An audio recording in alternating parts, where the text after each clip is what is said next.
This is a Tabernacle Tidbit, a bite-sized Tabernacle Talk of 5 minutes or less to help you get through your day when you only have a little bit of time.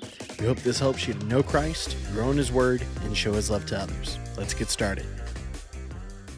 Hello and welcome back to Tabernacle Tidbits. Today we are in 2 Timothy chapter 2 and verse number 22.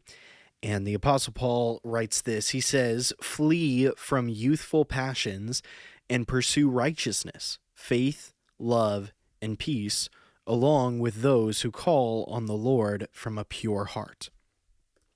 So if you will, in this verse, there are two commands that we find. Command number one is to flee, to run away from, and then the other command that we have is to pursue. This would be to follow after. This would be to move rapidly and decisively toward an objective. We're called to flee one thing and follow something else. So first, what are we to flee, to run away from? He says, flee from youthful passions. This would be those things that young, or if you will, immature people, you can be 60 and follow some youthful passions. This would be things that there is a great desire for, a longing, a craving for the things that are immature. And here, Paul writes to Timothy there as a young pastor there in Ephesus, and he tells him, you have the opportunity to chase some things in your life, and I don't want you to chase after immaturity. I don't want you to chase pleasure. I don't want you to chase after money. I don't want you to chase after fame or the acclaim of people. Instead, I want you to chase after God and godly character. So he says, flee from youthful passions and pursue. You're not just running away from, if you will, earthly things. You are turning away from following the earthly so that you can run towards the heavenly. He says to pursue. First, he says righteousness. It's four things here: righteousness, faith, love, and peace. Righteousness is a word that means to be in right standing with God and with people. That when people are around you, they know they are going to get a fair deal. They're not going to be cheated. You are going to deal rightly with them. And as it relates to the Lord, that you are following what His character, what His word designates as acceptable behavior, that you are voluntarily walking in it. So we are called first to pursue righteousness, pursue a right standing with God and people. Secondly, we are called to pursue faith.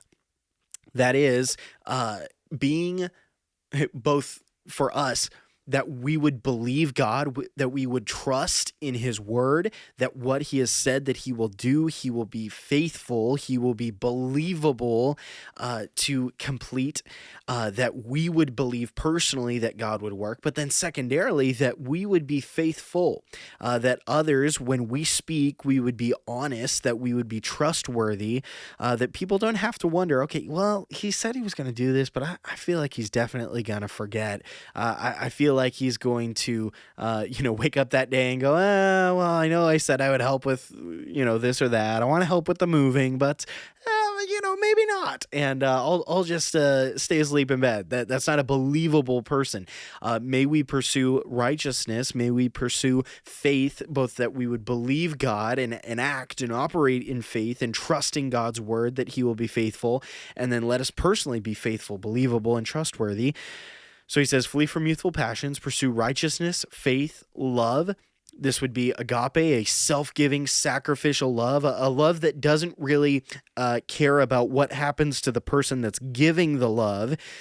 This is the same kind of love that's occasionally used of, when you have a dedication to something that maybe you shouldn't even really have a dedication for, but you would die for, love of this thing or this item. You can think even of those that struggle with addiction, that they love a drug self-sacrificially, that even to their own detriment, they love this thing. And we are called to love others with a self-giving, sacrificial love, even as Jesus did that for us.